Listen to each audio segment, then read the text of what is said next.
Como empreender num cenário de crise? Como compreender todas as mudanças que acontecem em cenários como esses? Não é? Isso é muito importante para que você não só saia ileso de um processo de crise, como também você tenha a oportunidade de lucrar com a crise, de ganhar com a crise, de se posicionar melhor com a crise, de empreender da maneira certa num cenário de crise. De novo, eu não gosto de crise, mas se ela vem, eu preciso saber como eu vou me posicionar para que eu tenha uma ação produtiva e eu possa tirar proveito dessa situação que não é positiva, mas eu posso tirar proveito dela. Então, é sobre isso a nossa aula de hoje, não é? É sobre este assunto. E aí, nos valendo da experiência que vivemos, não é? Eu comecei a minha trajetória profissional com 19 anos de idade, em 1991. Em 1991, a gente vivia o período pós-plano Collor. Talvez você tenha estudado isso na escola. A gente viveu isso na prática. E foi um dos cenários mais caóticos, do ponto de vista econômico, que nosso país viveu. Porque o plano Collor ele se resumiu no confisco da poupança, não é? Ou seja, você tinha lá, vamos supor, você tinha lá 30 mil reais numa poupança que você levou 10 anos juntando. E aí o governo decidiu, olha, acima de 5 mil reais, esses números são fictícios, só para você entender a mecânica, acima de 5 mil reais está confiscado. Ou seja, você levou anos para juntar 30 mil reais, de repente estava pensando em comprar um apartamento, de repente pensando em investir num negócio, e o governo vem e toma o seu dinheiro, o que eles chamaram de um empréstimo compulsório, um confisco desse dinheiro, com a promessa que um dia ele seria devolvido. Não é? Fato é que muita gente quebrou por causa disso, porque contava com aquele dinheiro para capital de giro e para outras coisas. Não é? Então foi um cenário de desespero. Teve gente que se matou, né? Foi um cenário horroroso. Né? Um cenário onde o mercado não tinha liquidez, não tinha dinheiro, as pessoas não tinham dinheiro. E foi nesse cenário que eu comecei a aprender a vender. Comecei a trabalhar como vendedor de um curso de inglês, não é? Onde a gente precisava vender curso de inglês numa época que curso de inglês não era tão importante como hoje. Hoje em dia, todo mundo sabe que falar inglês é importante. Naquela época, a gente tinha que vender a ideia de falar inglês para depois vender o curso de inglês. Não é?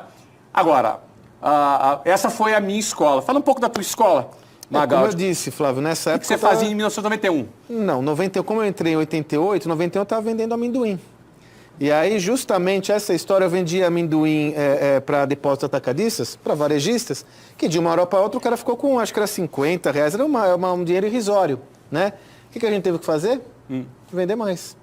Não, porque aí o que acontece? Faltou capital de giro na empresa, o cara não tinha como pagar, nós começamos a trabalhar com a mesma perspectiva, né? Aliás, tem um dado interessante você falando, né, Flávio? Praticamente todos os nossos estudos de caso, os empreendedores dos nossos estudos de caso, todos passaram por essa fase. Fase? Todos. Uhum. Todos. Tanto que nos documentários, se você for olhar, sempre tem um Collor aparecendo no documentário, né? Um jornal nacional, né? E todos passaram e superaram essa fase. Né? Foi muito difícil, muito complicado, mas é o que tínhamos para o momento. Bom, a primeira coisa é o seguinte, crise não se nega. Crise não se nega. Caramba.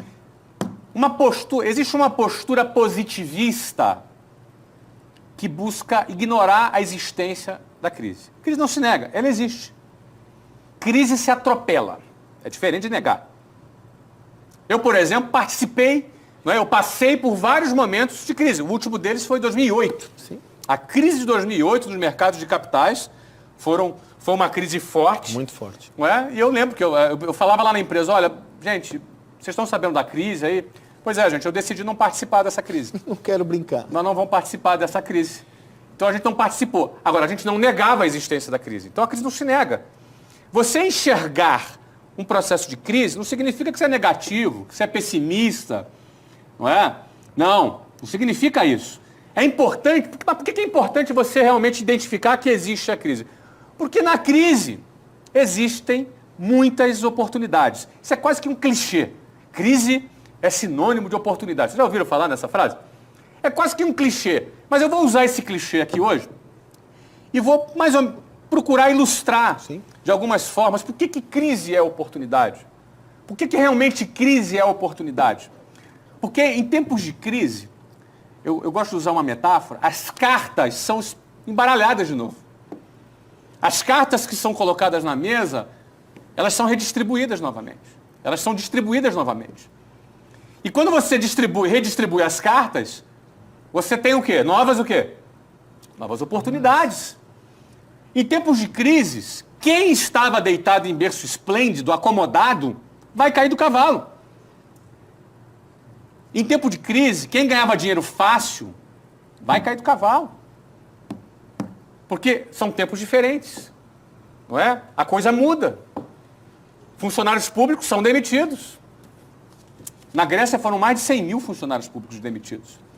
Não é? Aqui no Brasil agora se discute mudanças agora, essa questão da terceirização, que hoje, não é? Isso representa uma ameaça para funcionários públicos, que fizeram seu concurso em nome da estabilidade e agora vem isso ameaçado. A lei da estabilidade não está mudando, mas a introdução desse novo elemento ameaça aquele processo. Porque é assim, em crise, as regras do jogo mudam. E quem não está antenado nesse movimento pode ou cair do cavalo ou perder uma grande oportunidade. Eu vou dar um exemplo para você. Quem que gosta de desemprego no Brasil? Eu não gosto de desemprego no Brasil. Agora, se a crise traz um aumento da taxa de desemprego, como por exemplo na Espanha, eu morei em Barcelona em 2013, era 24% de taxa de desemprego. Incrível. Você imagina, você ter 24% de taxa de desemprego. 1 em cada 4 pessoas estava desempregado. Isso é um cenário bom ou ruim? Não é um cenário bom. Agora, se eu tivesse uma empresa de RH, seria bom ou ruim para mim? O que vocês acham? Se eu tivesse uma empresa de recolocação de pessoas, seria bom ou ruim para mim? Eu teria mais clientes ou não? Vamos entender o seguinte, empreender é solucionar o problema do número maior possível de pessoas. Isso é empreender. Um empreendedor, o que faz o empreendedor? Ele resolve problemas. Tá legal? Por exemplo, aqui, o meusucesso.com é uma empresa que resolve problemas de jovens de todas as idades, entre 12 e 80 anos de idade, que querem empreender, querem ganhar experiência, querem ter networking, querem estudar com pessoas para poder o quê? Quando você aprende com quem sabe, você vai errar menos. E errar é um problema. A gente está ajudando milhares de pessoas que hoje são alunos do meusucesso.com a resolverem os seus problemas. Empreender é resolver problemas. Eu estou aqui com o Geraldo Rufino. Você resolve um problema de um monte de cliente seu, não é? Através do seu trabalho. Não é? Várias outras pessoas aqui que empreendem, que estão aqui no auditório, que eu já tive a oportunidade de conversar aqui antes. O seu trabalho é resolver problemas. Então, a minha pergunta simples. Em épocas de crise, tem mais problemas ou menos problemas? Hein? Tem mais problemas? Então, se você tem mais problemas, você tem mais o quê para o empreendedor? Você tem mais oportunidades. Então, essa frasezinha clichê, que crise é sinônimo de oportunidade, é a mais pura verdade. Estar numa posição para aproveitar uma oportunidade ou para ficar se lamentando depende da tua forma de pensar, da sua mentalidade. Se você vai ser mais um que vai ficar se lamentando ou se você vai decidir não participar da crise e ainda vai tirar proveito dela. É uma questão de posicionamento mental. Algumas pessoas não têm estômago para isso. Algumas pessoas não têm equilíbrio emocional para isso. E aí vai sofrer a crise. Se você quer surfar e tirar proveito de uma situação como essa, você precisa sair dela.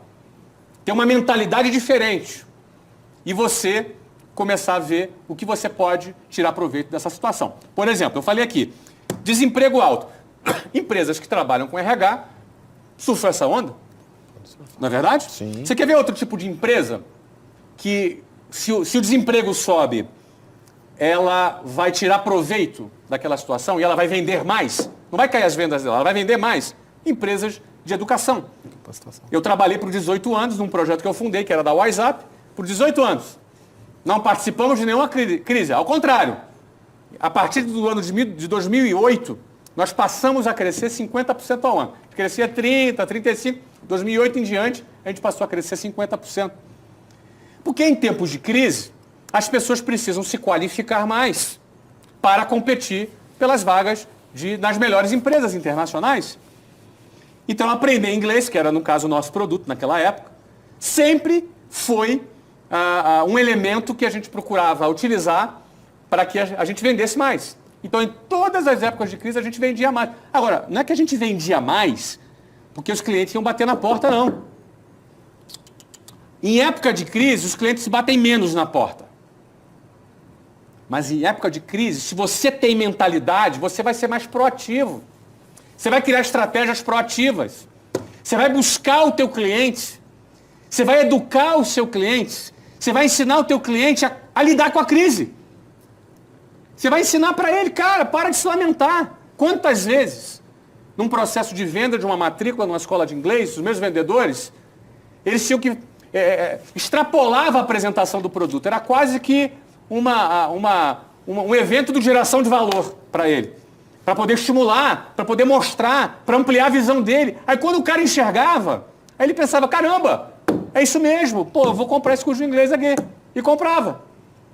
Você entendeu?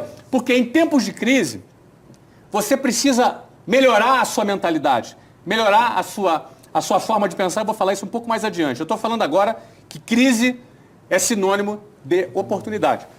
Deixa eu dar um outro exemplo aqui. Dólar alto. Dólar estava 1,56 há 3 anos atrás. 3 anos e meio, por aí. Hoje, eu não vi a cotação de hoje, mas está oscilando entre 3,10 a 3,30. Chegou a bater 3,30 o dólar. Ele foi 1,56. Ele dobrou. Ou seja, o real perdeu metade do seu valor. Pô, isso não é bom. Você acha bom? Não é bom, né? Não. Não é bom. Nós estamos perdendo poder de compra. A gente perde poder de compra. Agora, como tirar proveito disso? Né? Eu vou falar uma coisa que pode parecer óbvia. Ganha em dólar. Aí você fala, ganha em dólar como? Ué, ganha em dólar, amigo. Ó, por exemplo, entrei na minha conta do Google esses dias, semana passada. Tinha até esquecido que eu tinha uma conta lá no Google, no AdSense. Vocês conhecem o AdSense? Tinha até esquecido. Fui lá olhar, né, que tem as publicidades no blog, no vídeo, e tinha 15 mil dólares lá, cara. Também um susto. Ih, tem 15 mil dólares aqui, cara. Não é, cara? Isso dá o quê? 45, 47 mil reais? Pô, dinheiro, né, cara? Oxe. Pô, eu tô ganhando em dólar, cara. Tá lá. Crie projetos em dólar. Hoje você tem o YouTube, hoje você tem o Google, né? Empresas de produção de conteúdo ganham em vendas de publicidade. Isso é um negócio que paga em dólar. Quem ganha 10, 20, 30 mil dólares no Brasil através do AdSense, teve seu salário dobrado. É isso ou não é? Não dobrou o valor do dólar? Então dobrou o ganho do cara. Esse é um exemplo de pessoas que ganham em dólar. Não é? Você quer ganhar em dólar? Você tem uma oportunidade de morar fora. Pô, Flávio, você está mandando ir embora do Brasil? Não. Você pode morar fora por um tempo. Você pode ter uma experiência do exterior. Não é? Pode ser que seja a solução para algumas pessoas. Vai fazer um projeto fora do Brasil. Não necessariamente morar fora, mas você pode ter um projeto fora do Brasil, onde você ganha dinheiro fora do Brasil.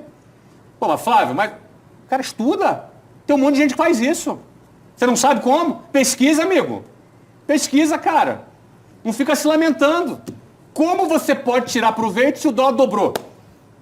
Pensa. Você entendeu? Ora, o cara acomodado, ele não pensa. Ele só vê dificuldade. Lamenta. Entendeu? Pensa. Você quer ver uma outra aqui, ó? Exportação. Você pode ter produtos. Que produto passou a ficar mais barato no Brasil a ponto de ter compradores em outros países para esse produto? Pensa, cara. Tem um monte de produto que ficou a preço de banana, que pode ser vendido em outros países. Não é? Ou seja, com relação à alta do dólar, você tem algumas formas. Inclusive, você pode estudar a possibilidade de fazer investimentos em dólar. Então, para cada problema, existem várias oportunidades. Para cada situação instável, como a maioria tem dificuldade de se adaptar, demora para se adaptar, o cara que é mais rápido, o cara que se adapta mais rápido, esse é o cara que vai largar na frente. A crise vai ajudar ele a passar um monte de gente.